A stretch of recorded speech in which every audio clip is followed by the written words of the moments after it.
Hello, everyone, and welcome to episode 191 of Sold with Updike Pugh. I'm Jeff Updike. I'm Weston Pugh, and today we've got a great show in store for you. We are going to have a 3-story townhome in the Dallas Farmers Market that we're going to bring to you.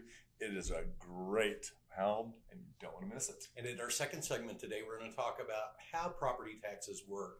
And this one, I think, is a really important discussion because it is now is one of 2 times in the year when you get an opportunity to impact how much you pay.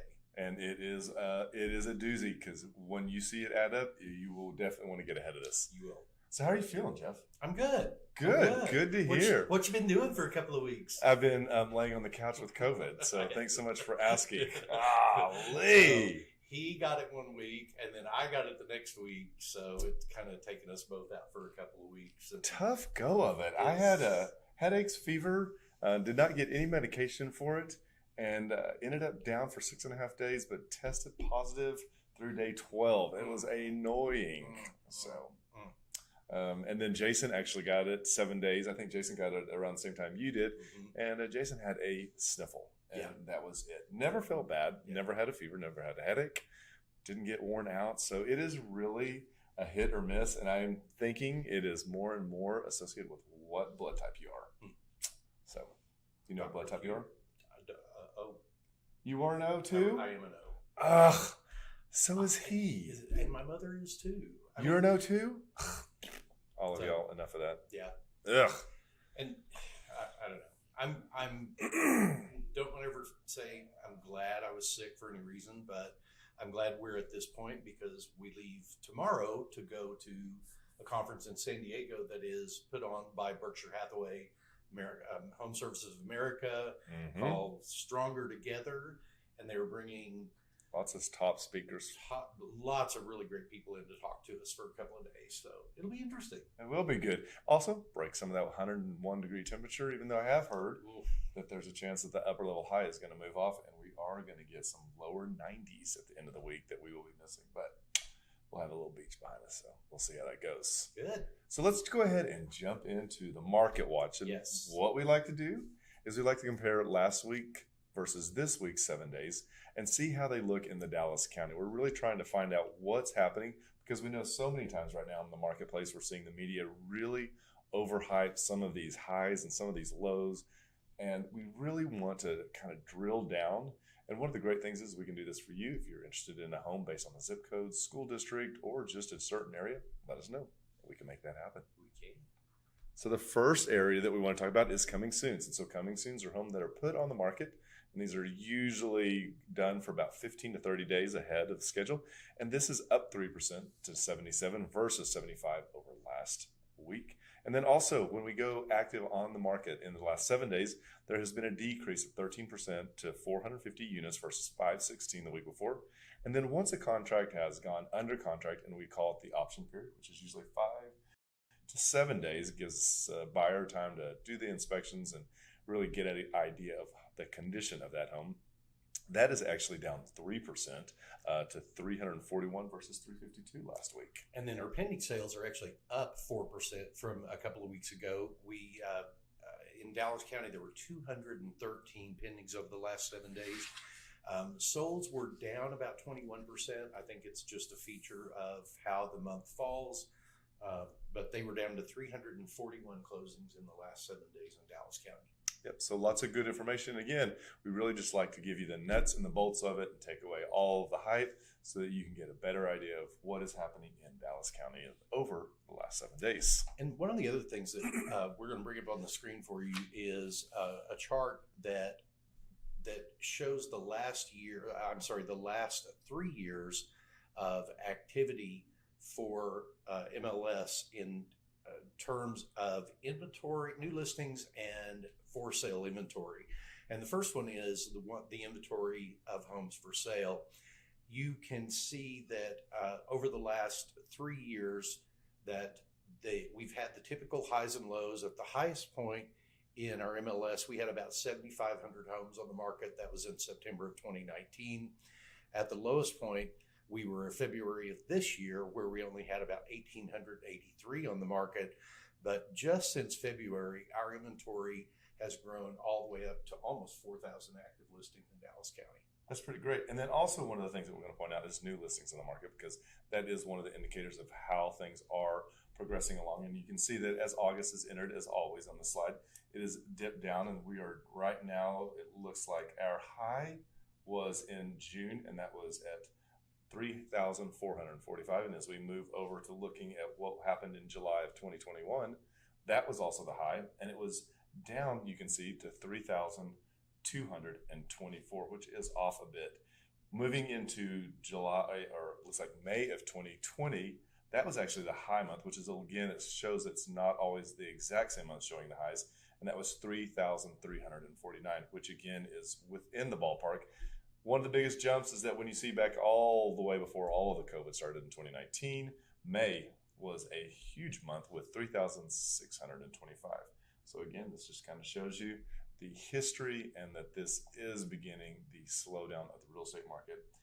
Will pick back up, but August is typically in Dallas one of our slowest markets because, as everybody knows, everybody heads out to get away from the heat. Mm-hmm.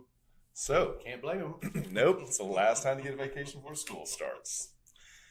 So our first home today, our only home today we're going to talk about is a really cool home that is at 2130 Tetley Drive, and this is in the farmer's market. And when you look at this location on the map, there's just so much to see and do down here. So this is one of the really unique areas of Dallas that has caught on. There has been a lot of building and new construction that is coming in down here. One of the great things about this portion of Dallas is it actually connects both Deep Ellum, Uptown, the Central Business District, and also the Cedars, which is a really unique combination. So you get a lot of infill and a lot of people from different directions coming into this area. One of the things that's really amazing is the highway system in this area. You are really close to almost all of them. So if you're headed to Houston, this is an easy way to jump on 45, 75 in the toll road north and south. Super easy. And if you're heading out to Fort Worth or Arlington, just jump on 30 and you're on your way. This again is really one of the few locations in Dallas where you're able to hit all 5 of these highways. And if you're a history buff, then you also know that this is one of the reasons why Dallas is one of the largest inland ports in the United States, because of the convergence of all these highways, allowing all of the 18-wheelers to get out across the United States. And this sits right next to the Dallas Farmers Market, which is really a great, great place to go. It's changed pretty dramatically over the last 10 years, but it's all changed in a good way, where now there are where it used to be the more traditional type farmers market with farmers that back up their pickup beds and sell things.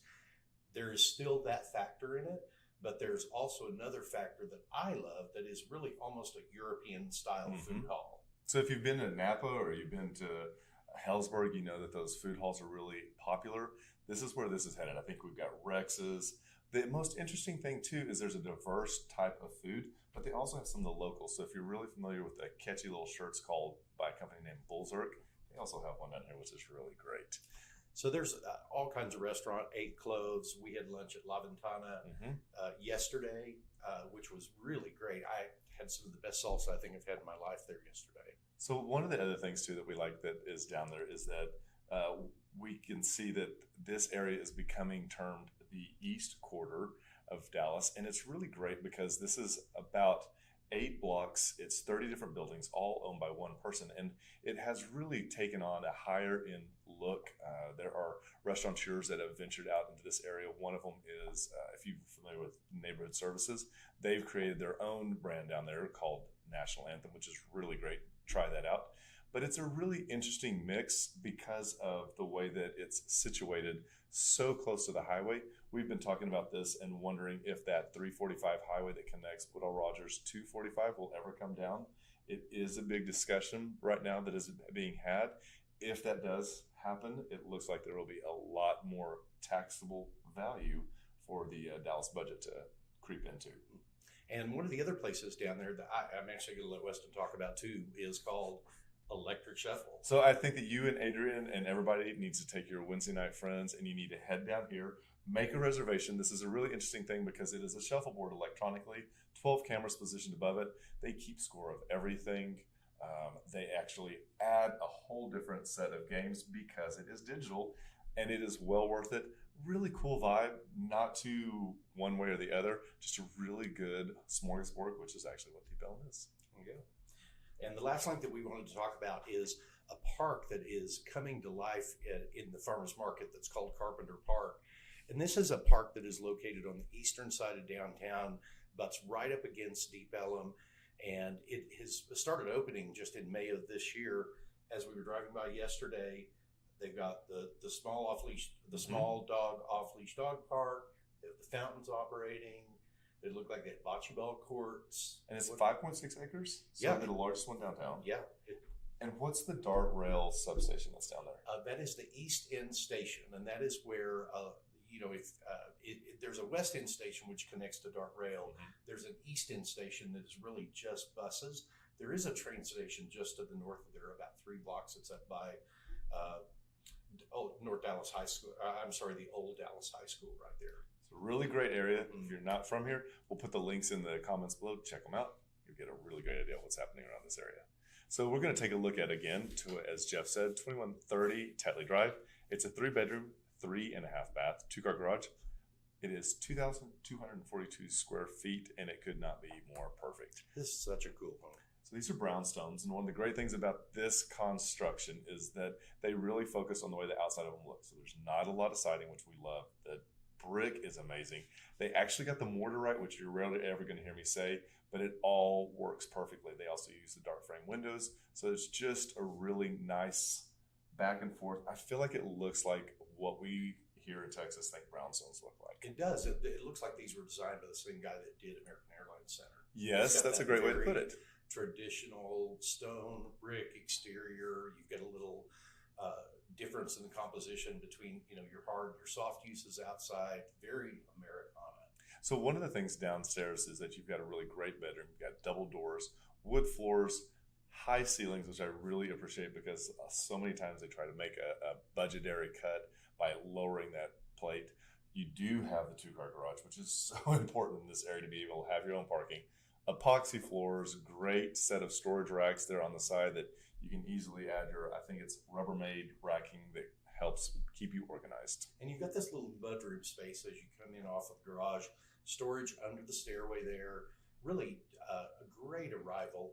As you come upstairs, here's where you land at the top of the staircase, and you've got this really nice view of very clean, crisp kitchen, the 42-inch plus stack cabinets on the top, stainless steel appliances, quartz countertops. It just has that very open feel. Again, it's got the super high ceilings. I think these are 9 or 10 foot ceilings on this level. One of the things that I really appreciate is that I know that it's very trend on for everything to be painted white when it comes to cabinetware, but I think that this maple looks amazing.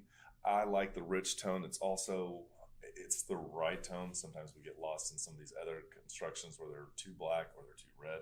This is a perfect brown. And as you can see here, they've done a great job of working in this dining room. So I think that it's so important when builders today construct these multifamily homes that they give you the ability to have a versatility. And versatility can be in different ways. Where you see here, you've got the island, which can be an eating point, but you also have the versatility with the dining room. So we're going to see here that this dining room allows us to use it for both, I guess, a big entertaining, say a Super Bowl or, the Oscars. But then if you need additional workspace, so say that you're working from home 3 days a week, but you don't want to take up an entire space, this is a really great way to make the most of it.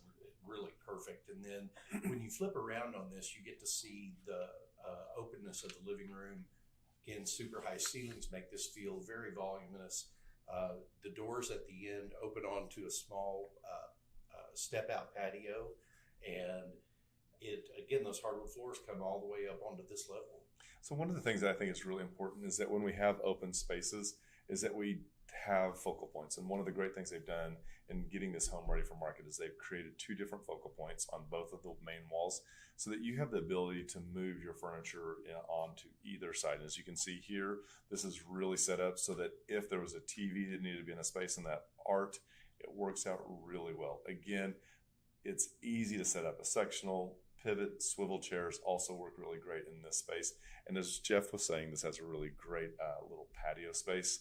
that overlooks a small courtyard. So if you did have a small dog, this would be a great place to live because it's an easy way to step out the front door, take them for a quick morning or night walk. Or you could just like step out on this patio, fold them over the edge. There's not no, that didn't work. Someone's Okay. going to call the HOA on you on that. But it is a really great space, easy to sit and enjoy. Again, it feels like a true neighborhood. Now, one of the things that is great about this floor plan is that the stairs are painted rise over run. So we have the painted rise, stained run, which is a really great, and it's a classic look. And as you can see here in that image, the stairs to the third floor begin. And I didn't think that it was too many steps. I also appreciate that they didn't get the tread too short so that it didn't feel like a weird step. It all worked out perfectly. And when you walk into the master bedroom, it's just this really huge room. I mean, that is a king size bed. Those are decent sized nightstands, and you still got all the room here at the end of that for a seating area. Yep. And so the Plantation Shutters are a huge value add because if you price those out, you'd be surprised at how much those cost. These are really great because they break over where you can open the upper and the bottom separately, so that as you see here, we're allowing the light in, but we're keeping it private from the bottom half. Again, Jeff pointed out that you've got additional seating right here. Whatever this is used for, there is more than enough space. We've seen many times where people create secondary seating areas that are really great, but again, we have high ceilings. And as you see, the wood floors did continue up here. And as we move through, we're going to open into this really great master bathroom. And it's really a great size, a great vibe, super clean, light walls, the black granite countertops. This does have a really large double sink vanity, lots and lots of storage. And so the marble is throughout the wet area. That is a jacuzzi jet tub, which is really great. One of the things too that I like is how high they took the actual marble in the shower backsplash. But as you look there in that picture, the actual trim around the tub and then up through the shower wet area is also a marble trimmed edge, which is really great because that is an expense that is easy to get cut out of a system if you're really trying to cut budgets or if things run over. And then what do we have up here? As you run into the second bedroom that's up on this level, it's still a generous sized room. These people have to use it as an office, but it does have an ensuite bath. So if you need that third bedroom space with the extra bath, it's right there. And I also like the fact that the Plantation Shutters aren't just like something that we see in the living room or the master, but we also get it in this bedroom. And guess what view we have? Look at the skyline in this one. It is an amazing, great space. This is actually looking from the southern port of downtown into uptown, downtown. And you can see here that you both get I call it the microphone. You also get the bank building that lights up in green. It's just it is a great space, and it doesn't look like it's going to be occupied or covered up anytime. This is the actual pool area that they have also done a great job of creating. Great outdoor lighting space. This is one of those well thought out communities that has a little bit just for everybody. As you can see here, we've got another space. I believe there is another part coming in downtown. So 2130 Tetley Drive is a 3-bedroom, 3.5 bath, 2-car garage. It's a little over 2,200 square feet, and it's priced at $830,000, which is $370.21 a square foot. We want to say thank you to Matthew Edwards for letting us talk about his home today. So if you'd like to see other photos of this, please click on the links below. There are also links to all of the amenities we talked about in the neighborhood. And if you'd like to see it, certainly reach out to us. We would love to make that happen. And with that, we will be right back. Did you know there are a lot of ways you can keep up with us? For starters, every Wednesday at noon, we host Sold with Updike Pugh, live from our Facebook and YouTube channels. Our show is dedicated to featuring some of the best homes in the Dallas market and about sharing timely information about market trends. But don't worry if you missed the show, because you can always listen to them on SoundCloud, iTunes, and Spotify. Still want more? Follow us on Instagram, where you get a first-hand look at what it's like to be a realtor. It's not always previewing homes for clients or getting them ready to go live in MLS. Lastly, visit our website and you'll be able to create a custom home search tailored specifically to your wants and needs that's timely and accurate. Whether it's square foot, location, or the neighborhood, we have you covered. If If you'd like to know how much your home is worth, we can help with that too. Just visit homeprice.fyi, enter a few pieces of information like your home address, and we'll email you a price. When you're ready to talk real estate, you can reach us online, by phone, or by text at 214-377-2223. And remember, we want to be realtors for life. Hi, everybody. Welcome back to the second segment of Sold with Updike Pugh, episode 191. And today we're going to talk about Taxes. Property taxes. Because these are so exciting. It's important. It is really important. Don't roll your eyes. I can see you. I can see it from here. Stop it. This is important. It is because, there are only 2 times in the year you really get to impact how much you pay at the end of the year, and this is one of them.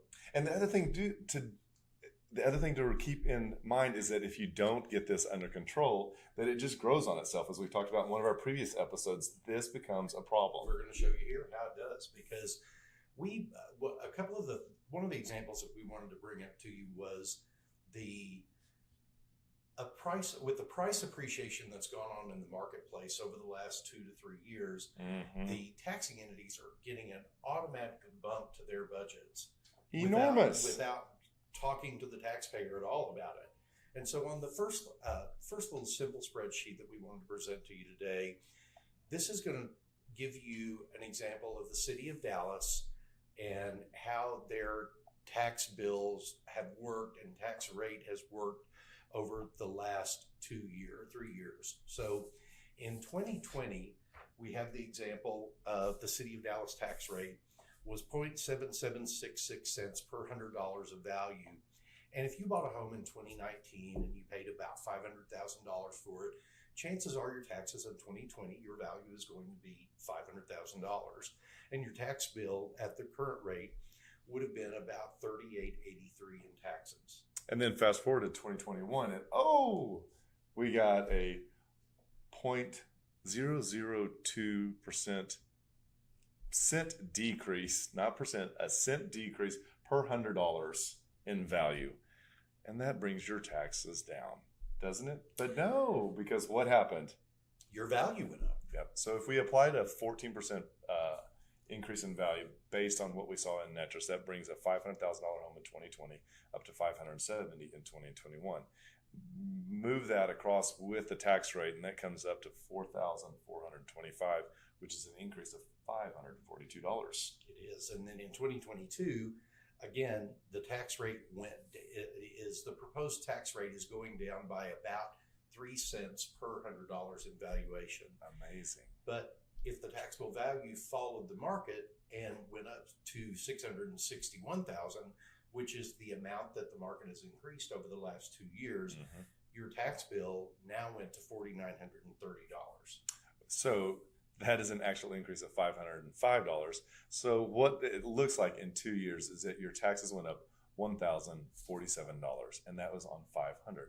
So if you had $1 million home, double that, and you can continue to do that math until you see how it really becomes an issue. Now, one of the items is that we're talking about just a line item in your taxes that is based on the city of Dallas. So one of the other line items, one of the other big heavy line items is going to be DISD. And so everybody's taxes are made up of different line items, and it can be 3 to 6. And this is the big one that we have here. And so when we take a look at this in 2020, if your taxes were based on 1.29% Mm-hmm. on 500, that comes in at $6,484. And then in 2021, the tax rate actually fell by about a nickel per $100,000 or per $100 in value. But if your tax value followed that same track and went to $570,000, your tax bill jumped $631, and it's now $7,115. Continue that on in 2022 when there's a 14% increase in your property value. And we started at $500 in 2020. We jumped in 2021, and in 2022, that brings us to $661,000. And that is a tax value of $8,251, which is an increase of $1,136 in just 1 year. Yes. And so 2 years. In 2 years, you've jumped that one line item by almost $1,700. again, that's for 500,000. If it's $1 million home, go ahead and increase it by the double. So jumping to our last slide, this shows you what that tax bill would have looked like 2020 to 2021 to 2022.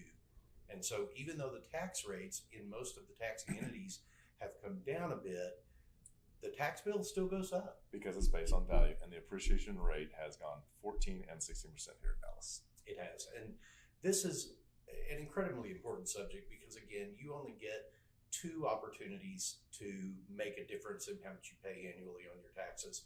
One is at the appraisal time, that's in the spring, and now is at the time when you can actually communicate with the taxing entities that represent you and talk about what those rates should be set at. And there's a website that you can now go to.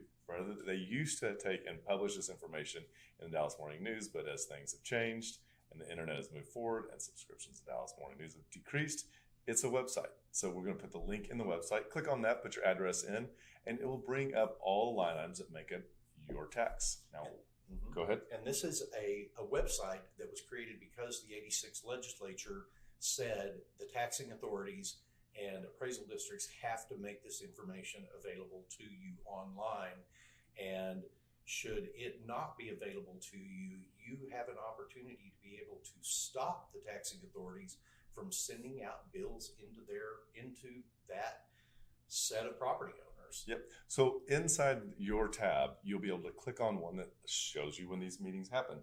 And one of the things that is so important is to always stay involved, whether it's with an HOA or with a taxing authority. Your involvement is key to making sure that your voice is heard and that you're actually taking an active role in managing those rates. And there is nothing more powerful than a voting constituent standing in front of one of their elected representatives, telling them the impact of what these taxes are doing to them, the logic behind the struggle many homeowners have with this, and how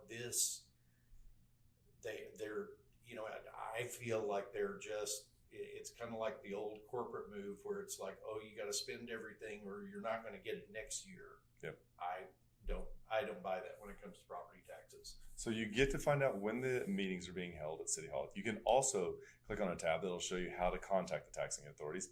And last but not least, there is a third tab that allows you to provide feedback. And again, as Jeff was saying, this is one of those times when you're able to use your voice as a taxpayer and make yourself heard. It is. So I hope you found this helpful today. If you have any questions about it, please reach out to us. We're certainly not tax accountants, but we are realtors. We do understand how property taxes work, and we'd love to share that information with you. If there are any other subjects you'd like us to talk about, please let us know that. We'd be